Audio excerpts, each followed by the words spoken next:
What's up, everybody? Welcome to the Full Rules Podcast with me, Adam Duthie. Today I'm joined with Lydia Coleman, a four-time world's medalist, Pan American champ, multiple champion weight and absolute in IBJJF, and at the time of this recording, she's just taken silver at 2024 Pan Ams. And now she's waiting for absolute. Lydia is an old training partner of mine from the Marcelo Garcia Academy, and it was great to reconnect. She's a black belt in BJJ and a brown belt in Judo.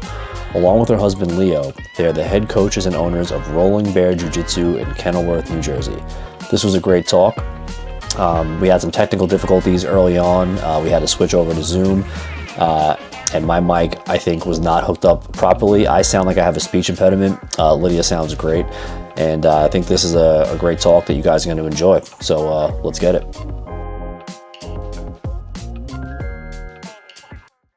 All right. After some technical difficulties, we are back. Lydia, thanks so much for joining. Let's just start off. Tell us a little bit about yourself, your origin story, and how you got into martial arts. Sure. So I've been training jiu-jitsu specifically for like the last, I want to say 12 years. Originally, I've always been in the martial arts family. Like I did Oyama karate, which is like full body contact sparring from the time I was 5 until I was about 11.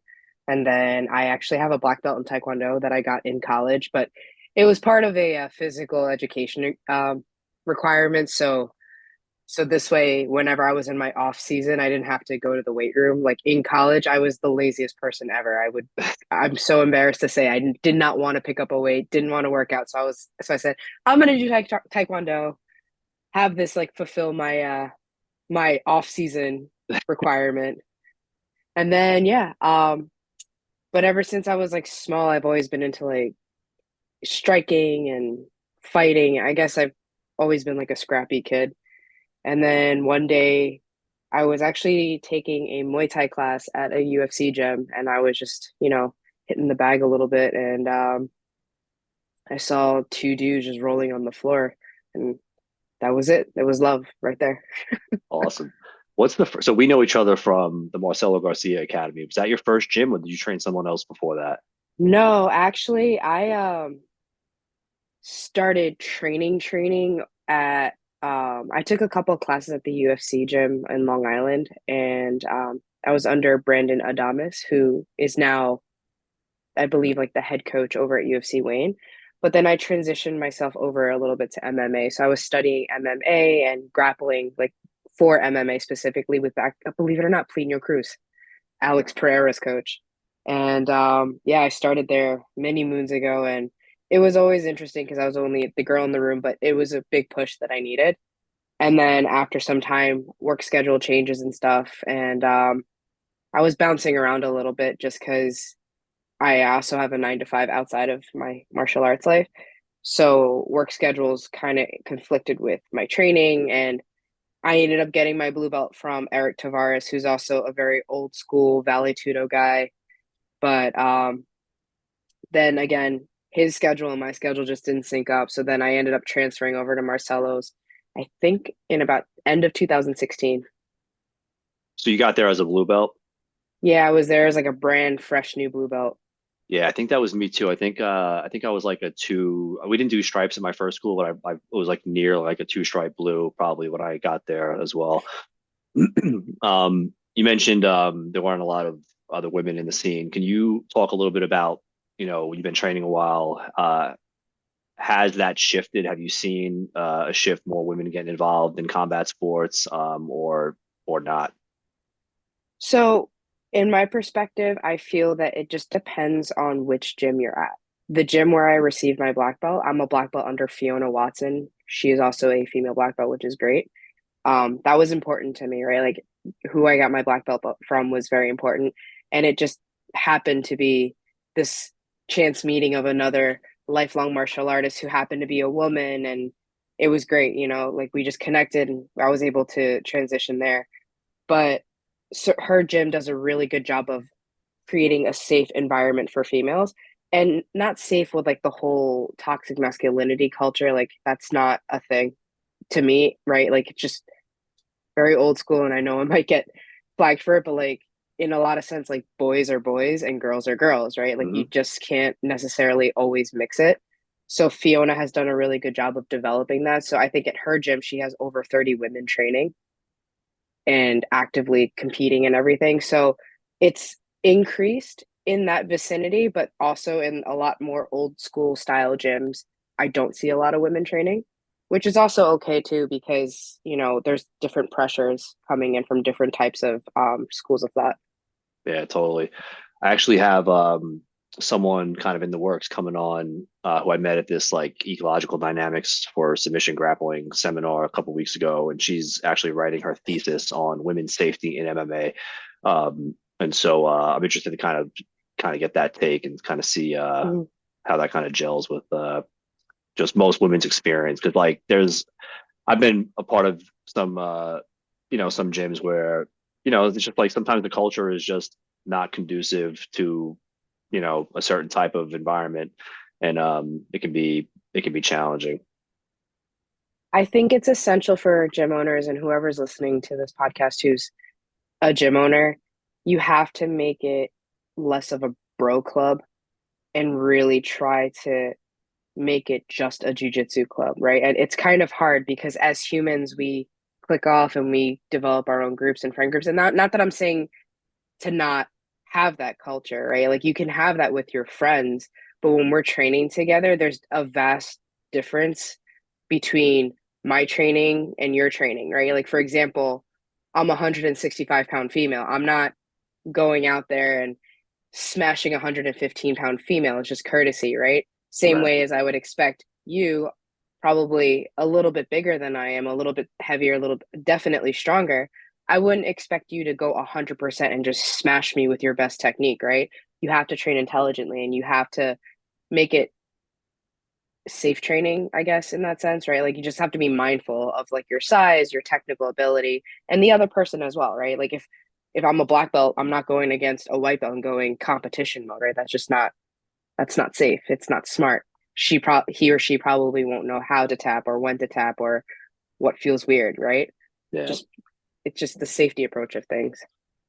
Yeah, I think that's such a good point. And I always like harp on just being a good training partner and like what that entails. And it's like this is such a multi-faceted thing. It's like, you bring your level to the level of the person or physical attributes to the person that you're training with. And I think that's such a huge thing for like gym culture and gym environment, just to have it like a safe, so everyone gets good training in and good looks. I think that's super important.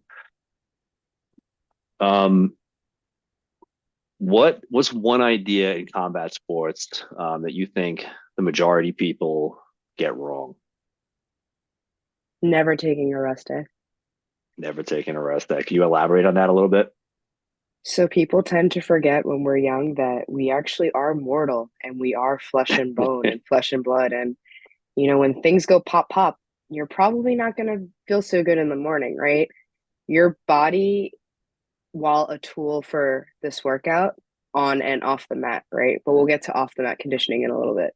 Yeah. But when you're on the mat and your body is overextenuated, you feel it, right? You're more prone to injury, you're more prone to just getting hurt and just feeling like crap after a while. And then you're going to get mad at yourself and you're just going to feel like you're plateauing, right? I feel a lot of times when athletes complain about plateau, my first question is, well, how many days do you rest? How many days are you doing active recovery? Not veg out and watch your favorite episode of Shorzy on Hulu, right? Not a plug, just my favorite show at the moment, right?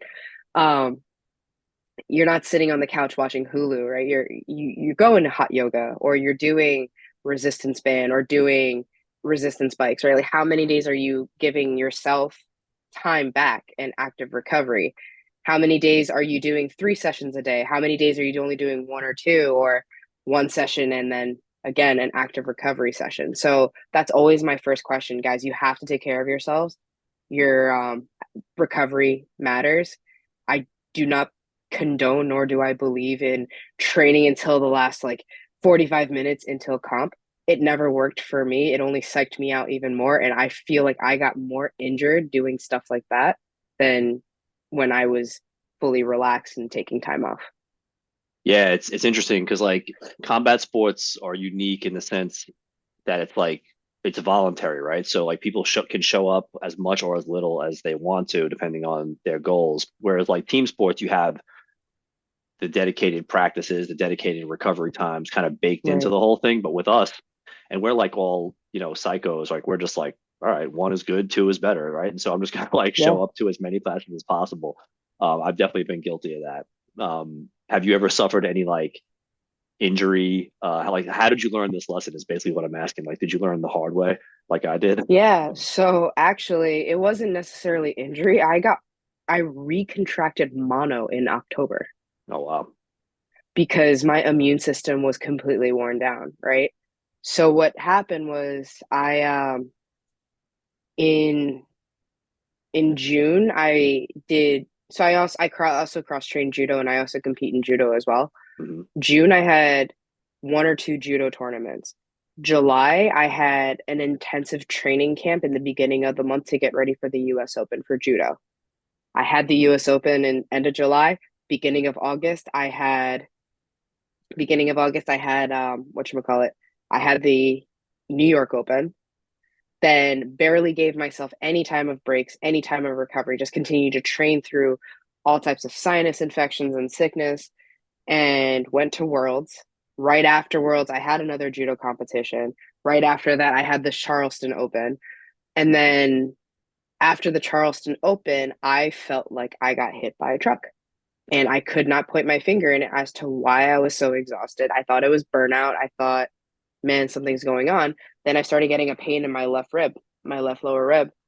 I went to the hospital because there was one day I was training with one of my other morning partners, and she went to go pick me up and just do a takedown. Now I can fall. I know how to fall. I know how to break the fall and stuff, but I got up and went to the bathroom and got sick. I just threw up, but it wasn't like a normal, Yeah. like bile puke. It was like Right. really concerning. So when I went to the emergency room, the doctor told me, "Oh, yeah, you have mono."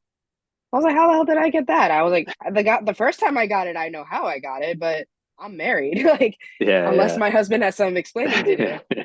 And the doctor explained, he goes, "Well, it's because it's a disease that actually stays in your blood. It's kind of like the herpes virus, which is Right. gross, but what he explained it was when you're completely worn down and broken down, these viruses can recur."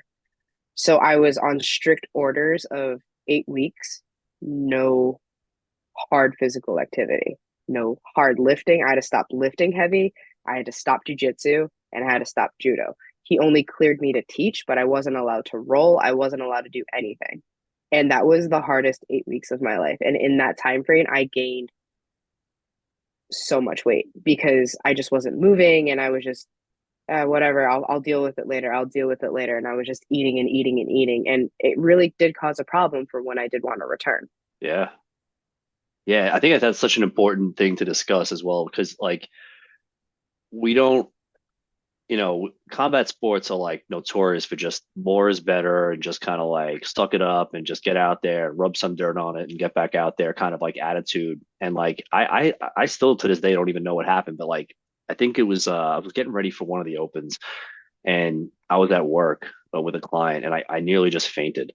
And I was doing like this was back at Marcelo's. I was doing like 2 a days and like I couldn't get up off the couch for like a week. Every time I got up, I felt like I was just gonna pass out, and suffered from like probably like some low electrolyte levels or some hypo tension, and it was not fun, and it was 100% directly related to the volume of training that I was doing. Like there's no question. Um, what so you talk about some competitions. How many? And I see you on social. I follow you. Like how many comps do you do a year? Just jujitsu. Forget about judo for a moment. I want to say lucky number 7. 7 a year. So that's like every other month almost, something like Yeah. that. And then is judo just kind of like are you like traveling for judo or is that just kind of like sprinkled like local stuff? I'm traveling nationally for judo right now. The Okay. goal is international, right? I was actually just having this conversation. I train with the infamous Nick UNESCO, who is the proud sensei of Cranford JKC. Now that's a plug. Okay. Proud sensei of Cranford JKC, and also his son Jack UNESCO just placed in Austria. He just medaled in Austria, so Jack is an Olympic contender. Hell yeah. So I was just having this conversation with Sensei Nick, and we talked about big picture goals recently, and we talked about how these local tournaments, while they are helpful and while they are developing my game, the international scene is where I want to go eventually. Hell yeah. That's awesome. Kind of related to that, what's your proudest accomplishment? Winning Pans last year. Yeah. You want to talk a little bit about that? Yeah, it was my first major as a black belt. And I was a little nervous going in because, for some reason, masters competitors get a lot of hate for no reason at all. Hmm. And again, it's more or less listening to my body, right? And understanding my limitations. My daily limitations is I have a 9 to 5. I run a business outside of my 9 to 5, and I'm training as much as I can. Yeah, I'm gonna compete masters, and I'm gonna do my best. And even some of the masters divisions are absolutely terrifying. Look at the men's like light featherweight. Joao Miao is a 3-time masters world champion. Like that's insane, right? Yeah. Like let's talk about that right later. But so I walked into Pans and I won in my division. It was really fun. I only had one match. The other girl didn't show up. And then so what happened was it was a 3-person bracket. So IBJJF, the way they do it is lowest seeds compete first. The loser of the lower seed fights the first seed. Winner of that fights the winner of the first match. The third lady did not show up. She just didn't make it, wasn't able to make it. So when they gave the option for us to fight again, my opponent was like, no, I'm done. Like I had a really bad weight cut. Like I can't do it. So just, you can take it. I'll see you in absolute. Um, it was really a moment where I was like, wow, like I spent my entire life idolizing all these guys like Leandro Lowe, right?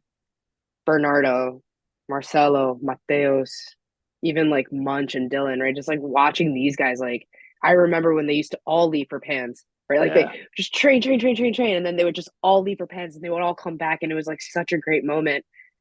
And yeah, and I was like, man, I'm here. I'm actually here, and I won, and this is great. And the first person I actually run into at Pans is Bernardo Faria. And I was Awesome. like, oh my God, look at this. Look what I just did. And I Yeah. don't think he remembers who I am. I think he Yeah. does, but he like doesn't. He kind of like Yeah. looked at me for a second. He goes, that's great.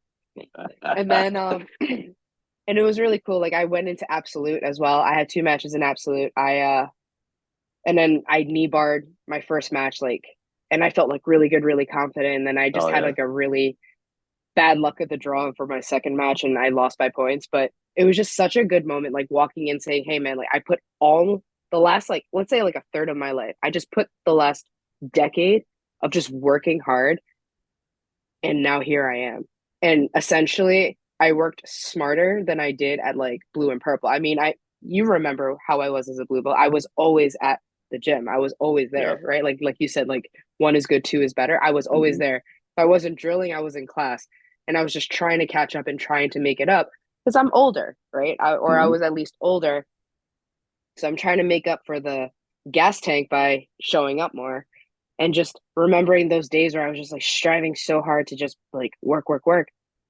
I worked stupidly. Now I'm working smarter, and the results just showed up, and it's just like a great credential, and it solidified my rank for the weight class internationally, and it just made me feel good. And then going into Masters Worlds, I felt a little too good, and that was just not ideal.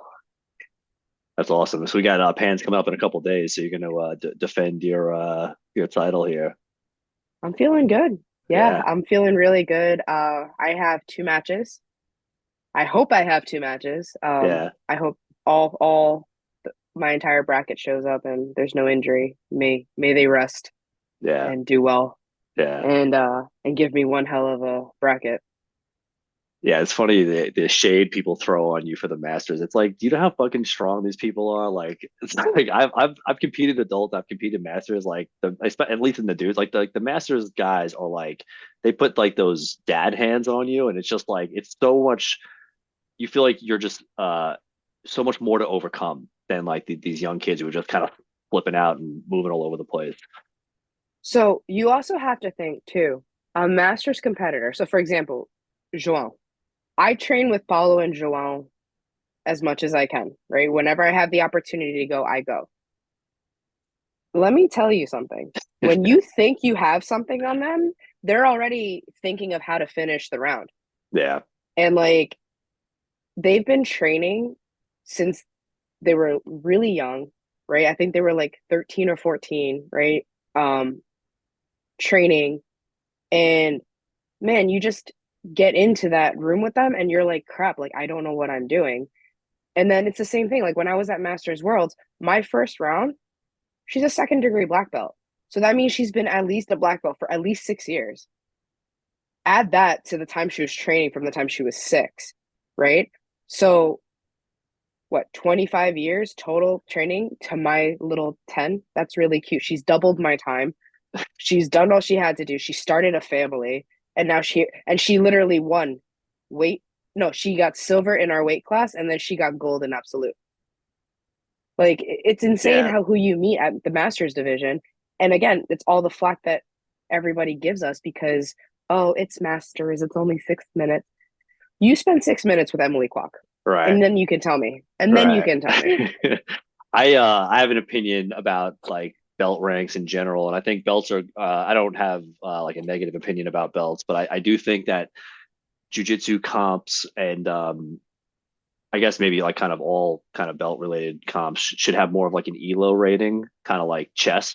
So Yeah. like everybody starts at 1200, and then like whatever. If you're like a purple belt, then you go with the other purple belts that are in your kind of like skill level, and then because you could be a purple belt and have like a 600 ELO going against a purple belt that has like a 2200 ELO, and it's like like just such a drastic chasm between like skill levels. So belt can be very misleading sometimes.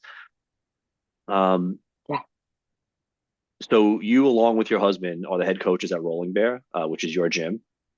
Yes. Um, so before we get into the gym, I want to talk about. I love a good love story. I want to talk about how'd you guys meet? Did you meet on the mats, and what was that like? So I was so busy training, I had no time meeting people. So I went on Hinge. There's like a little dating app Hinge. And I wasn't meeting the right people because I guess people just didn't understand the guys that I was matching with just didn't understand the lifestyle. At the Right, time I was training 6 days a week, but in those 6 days I was doing morning conditioning, working, drill, class, right? Like I was doing like I had a full day. Then I met Leo, and the third or fourth photo on his profile, it's him and a gi going like this. I'm like, oh, love it please, first please, sight. please train. Well, I was like, all right, this is perfect, right? He passed most of my quota, right? He's tall. I'm tall, and he's taller than I am, so that's great. And then he's Brazilian and he does jujitsu. I was like, this Oh is man, great. So we're talking, and I was like, hey, let me ask you, what rank are you in jujitsu? And he goes, I'm a white belt. And I went, all right. So yeah, we've kind of it's really interesting. If you actually watch us like roll together, um, nothing outside of the mats like ever make it into the mat. Like hmm. he and I could and our students have noticed it too. They're like, it's hilarious how so they call him coach and they call me professor. They're like, it's hilarious how coach and professor will have like the worst argument outside, but the minute it's time for them to like collaborate and coach, like it's gone for 5 minutes and then they just pick up right where they left off in the argument after they're done coaching. And Yeah, that's just something that we've promised ourselves to do that, right? Not a lot of couples know how to control it. yeah, But yeah, so when I met him, he was training at a school in Jersey called Rising Sun, and I was at Marcelo's, and on the weekends I would train with them and stuff like that. But it was kind of cool having my own space for a while. But then COVID kind of messed that up.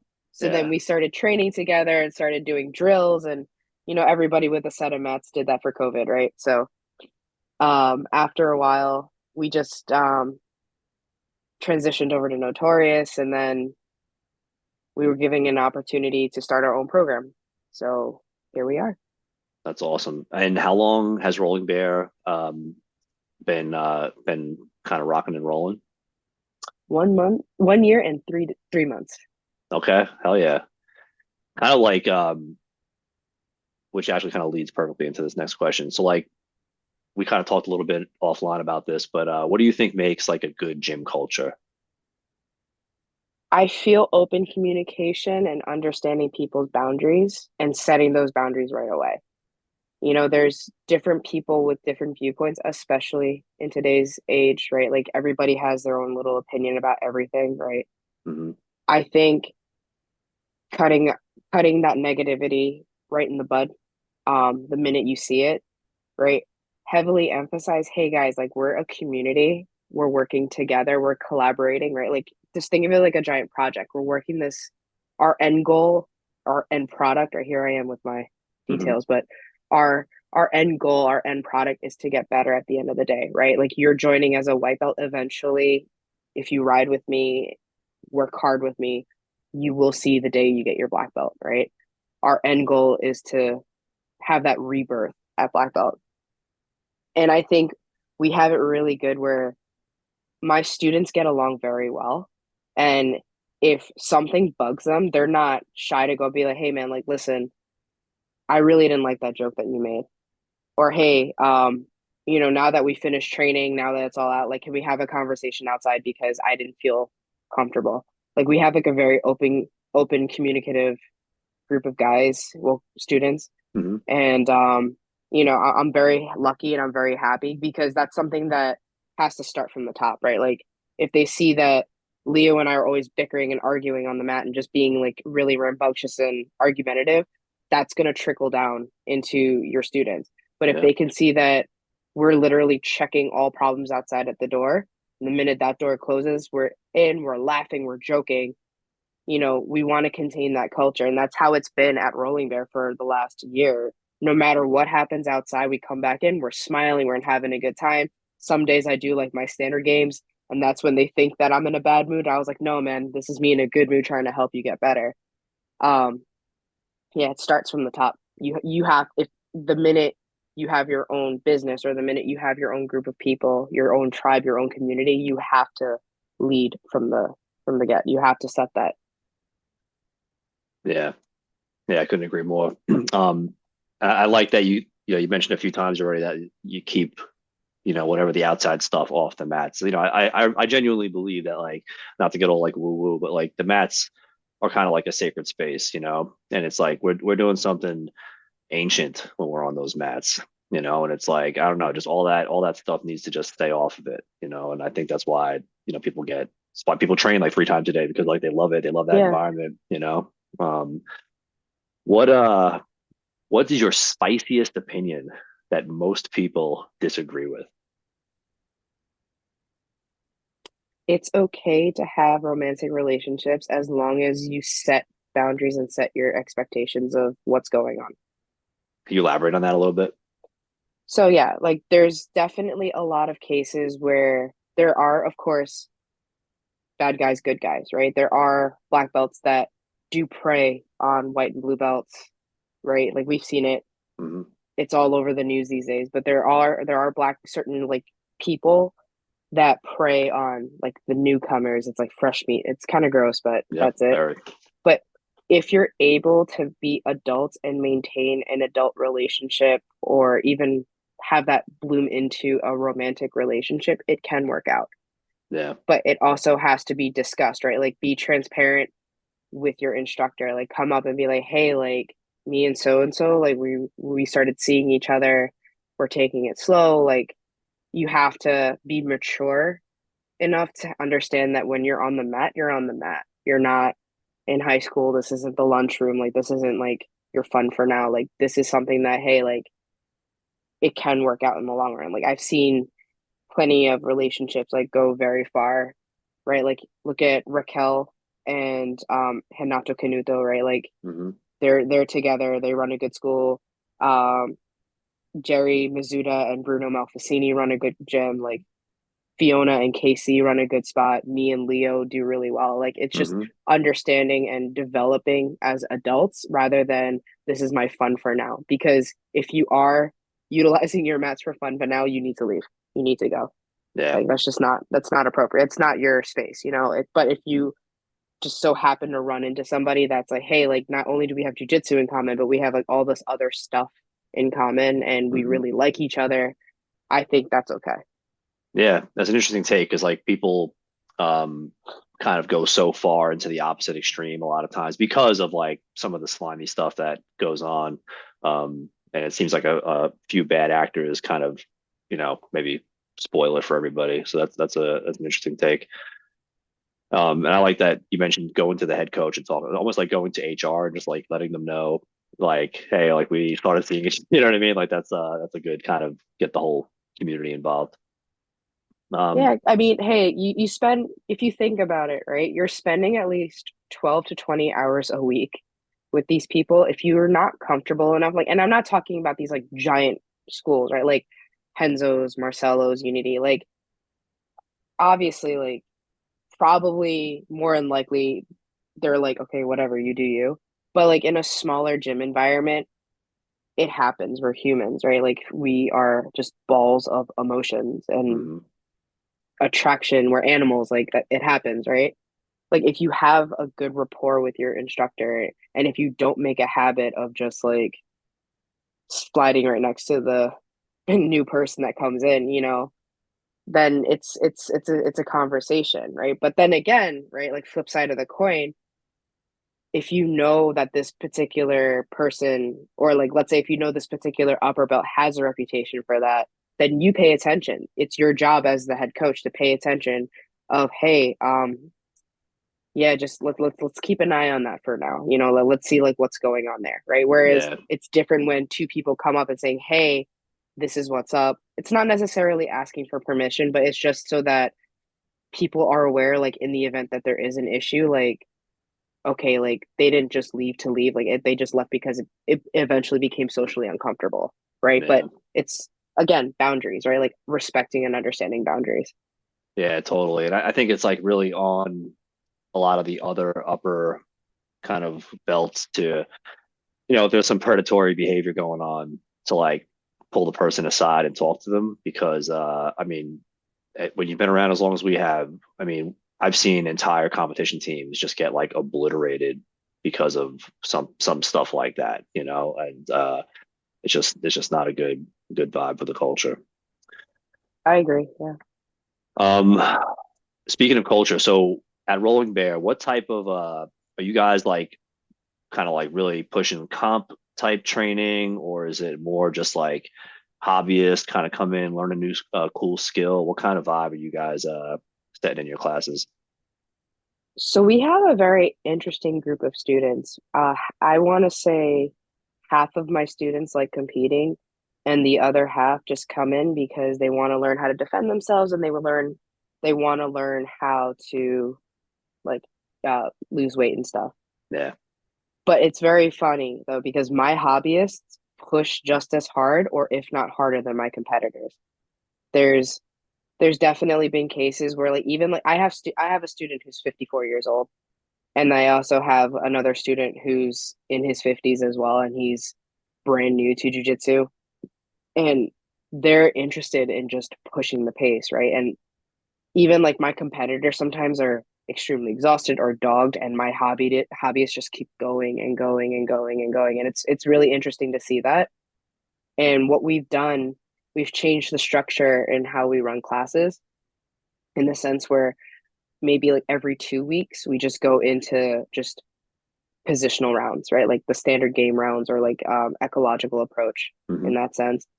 But we do 2 weeks of just full technical study of like sequencing, right? Like right now we just wrapped up takedowns and we just wrapped up like what do we do from takedowns, right? It's not like other classes or other clubs that I've been to where it's just okay, so this is a hip throw, this, and then you just do hip throws for a week. No, it's like we strive to show what comes next because in order for you to be good at jujitsu or for you to understand the concept of jujitsu, it's kind of like a giant jigsaw puzzle. You have to figure out what fits where. And if you're just showing one move at a time, you're not able, the brain isn't able to process that. So we show a lot of sequentials and we show a lot of movements. And my hobby is push harder than my competitors at some point. That's awesome. Yeah, we've been doing something similar where we try to just, kind of popularized by Greg Souders, kind of like playing the whole game all the time. So something from Mhm. the feet, something from a guard, something from a pin, and submissions can happen at any point in that process. But I think like you really tee people's brains up to kind of, it's all that in between shit in jujitsu and grappling that really Yeah. determines the pace of the match. And so when you learn how to like navigate that in between stuff, then it's like I think you just have a really competent grappler. Um, how has a failure or an apparent failure um, set you up for later success? And do you have a favorite failure of yours?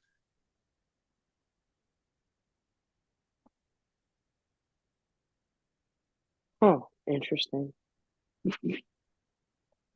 I think losing two title fights back to back in 2021, Mm, no, sorry, 2022, were my greatest failures to success. It really opened my eyes that I was not in a good place for competition and I needed to move.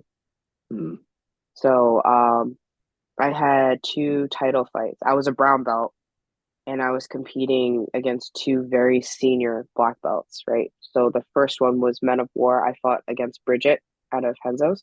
oh yeah. And she and I've always gone like back and forth with matches and stuff, but it was the first time where she and I had like 10 full minutes at a super fight to compete for the belt. Yeah. And then that ended like 9 minutes and 45 seconds in. I was exhausted and she ended up triangling me from the back and just armbarring me. Okay. And then the next one was finishers against Brittany Elkin, Mm, who is not only known in jiu-jitsu, but she's very known in MMA. And that was a really hard match for me as well. I like hyperextended like my elbow because she armbarred me and that was it.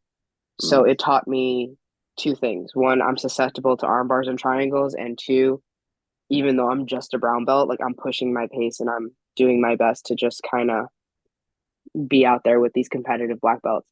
So that was kind of like the nudge for me and Leo to really seek higher into our training, and that's where we ended up at Notorious. Nice. Yeah. It's kind of a cliche at this point, but the whole like you win or you learn thing, like there's like a profound wisdom in that, like um human beings learn from failure, right? Like we learn like this is dangerous, this is not. And I learn more from the dangerous stuff than I ever do from the good stuff, Yeah, and so that's just how we evolved. So I think that's an awesome take. So you have a master's in sports nutrition. I Did do. you Well, is it technically it's exercise science, but okay? Yeah. That's awesome. I have a bachelor's in exercise science, so you beat me once again. What is this something that you went back to school for, or is this something that you studied kind of early on? so I went back to school for it because I was getting tired of doing these like crash cuts. Yeah, Not that I would cut a lot, but 5 pounds when you're 30 is a lot, right? yeah. So I decided, you know what? I really want to learn the science behind my food and learn how my body processes this particular nutritional plan, nutritional value. So I went back and I got my degree in exercise science, but with the strong focus of nutritional therapy for athletes.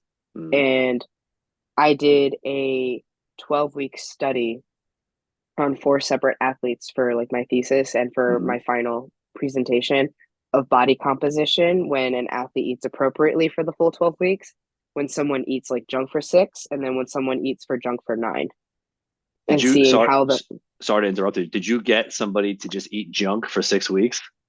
yeah, That's fucking yeah, so like one of the reasons why nutrition research is so difficult to carry excuse out me. is no, you're good. It's because of stuff like that. It's like, okay, is McDonald's healthy or not? Let's see. Like, let's have somebody not eat McDonald's for 10 years and let's have somebody eat only McDonald's for 10 years. And no one's signing up for that study. So it's like that's why nutritional research is so hard to like pull off. So that's amazing that you actually you had someone to sign up for that. Yeah, so I basically said to the person, I'm like, hey, listen, like it's a 12-week study, but I want you to just eat normal. Be you, but you get 9 weeks to just eat. But in the last 3 weeks, I'm going to make your life a living hell because not only am I amping up your macros, but I am cutting your calories. So obviously, the person who dieted and ate clean for the full camp or the full program did very well. And then my 6 weeker was a little fatigued at the weigh-in time, and then my 3 weeker just wanted to just drop dead. Like he was just not having it. He was like, "Oh man, this sucks. Like I'm never doing this again. I'm gonna eat clean for like the rest of my life." What I'm curious, what was like the junk that this person was eating? Like what were they I just restricted let him to? eat whatever he want. I Just just let him eat whatever. whatever he want. Whatever. Like Okay. he went from like snowballs, Twinkies, like McDonald's, Burger King, whatever. Like he just ate whatever he wanted. Yeah. And then in the last like 3 weeks, I reduced. I said no processed food. I said for the next 3 weeks, you're not eating out. Next 3 weeks, you are going to make your food. This is what you eat. This is your grocery list, and go. Awesome. Do you work with any people around the nutrition like at your gym or kind of at large? So I work closely with an athlete out of Sport Judo in Virginia, and I was working closely with one of my teammates over at Cranford. And usually, whenever I'm also like somewhat affiliated with First Form, I'm part of their Legionnaire program. So Yep. I basically micromanage people's food for for as long as they have me as a coach. And what I do is I set up meetings. Like I do once a week meetings. I'm always on call. And the young lady from Sport Judo, she fights at 52 kilograms, so that's like 114. Hmm. And she walks around like 123, 124. So I had to be very mindful because she is under the age of 18 and I didn't want her to lose essential nutrients. So it was Yeah. just developing a formula and just figuring out what works best for her body. And so far she's been pretty good at like keeping within the 5 to 6 pound water weight ratio. So in the event of an emergency, our break glass in case of emergency mechanism is her just doing like a water pull because judo is usually night before weigh in, day before weigh in. Yeah. So she could literally cut her water, weigh in, and fine, and she'll be fine.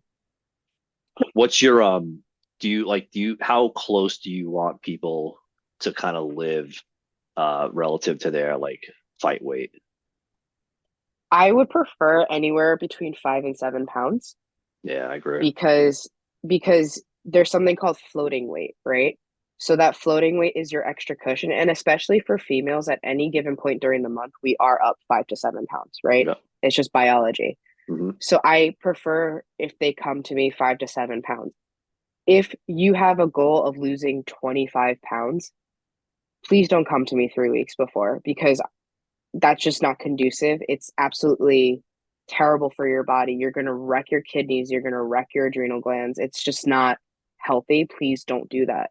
Yeah. If you are aware that you have a fight or a tournament in like 8 weeks, do not cut more anywhere from 3 to 5 pounds. A major heavy cut, especially for a jujitsu tournament, you're going to feel gassed. I rather you maintain your weight, go up the weight class, be faster and stronger, and have like a full mind going into that bracket than just dragging your feet and just being Yeah. weak the day of.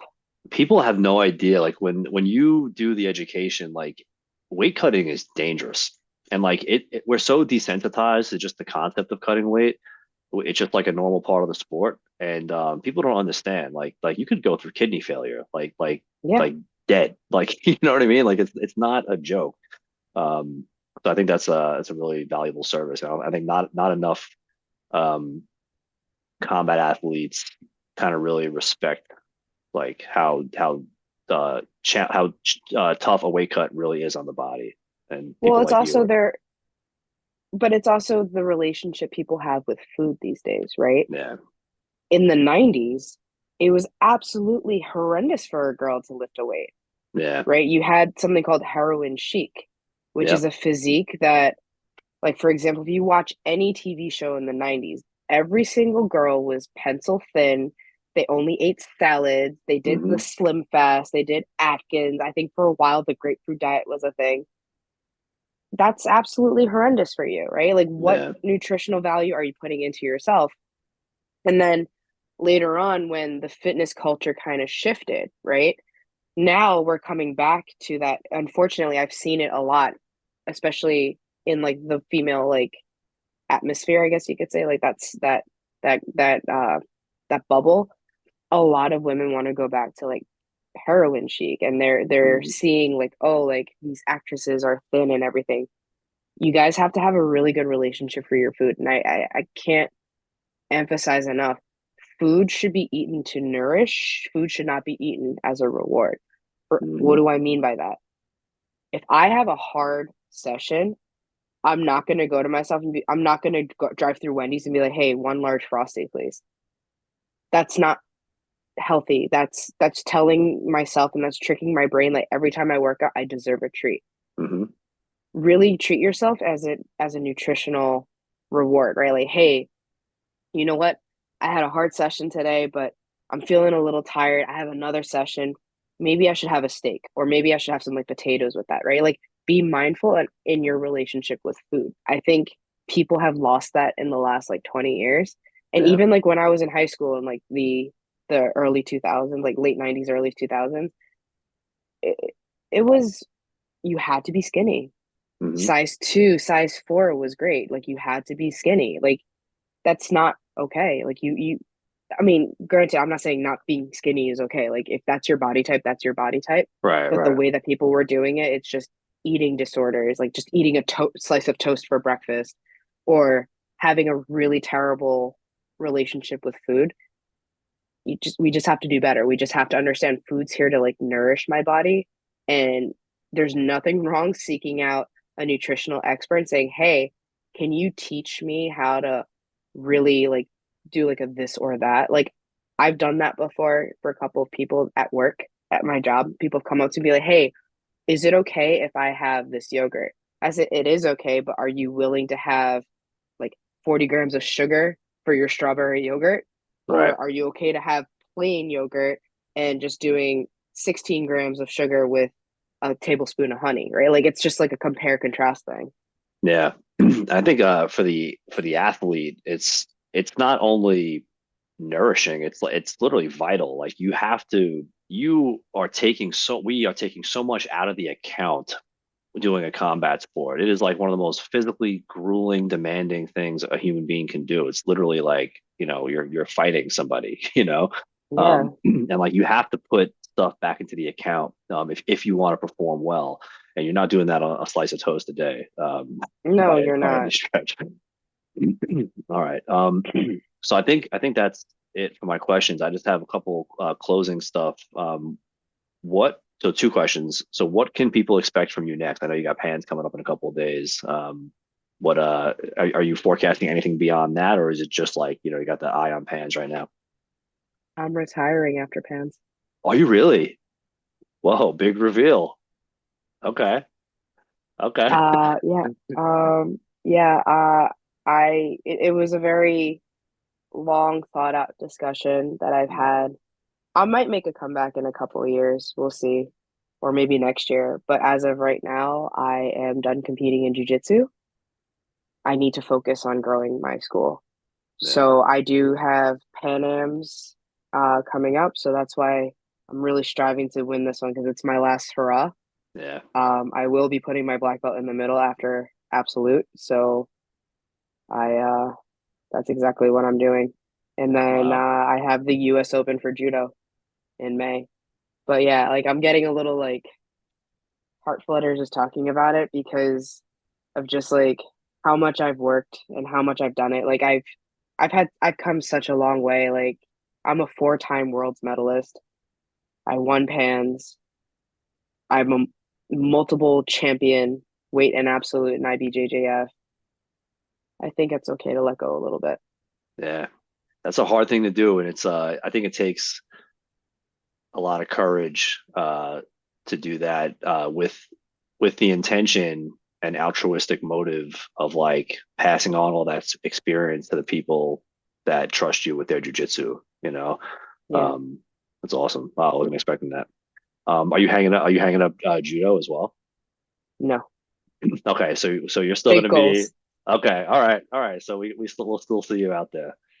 Awesome. All right, and then I don't know, maybe by the end of the year there could be announcement that a little bear is on the way. I don't know yet. Like, Okay. there's a lot of like opportunities for me this year outside Yeah. of the competitive jujitsu realm. Life is big. Yeah, Life is yeah. big. Awesome. Where can people go to learn more about you? You guys can hit me up on Instagram. I am Lydia Coleman JJ, or feel free to read up on my bio at rollingbearbjj.com. And yeah, guys, if you're in the Union County area, please come give us a visit. I really look forward to meeting any and every one of you that is listening right now. Yeah, and I'll make sure to put all that information in the show notes so that people can just click it and learn more. Awesome. Awesome. Great talk, Lydia. It was good to see you again. Likewise. Yes, likewise. Hey all, I hope you enjoyed this episode. Please make sure to like, comment, and follow if you're watching on YouTube, and to follow the show on the podcatcher of your choice so that you never miss an episode. It really means a lot. Thanks.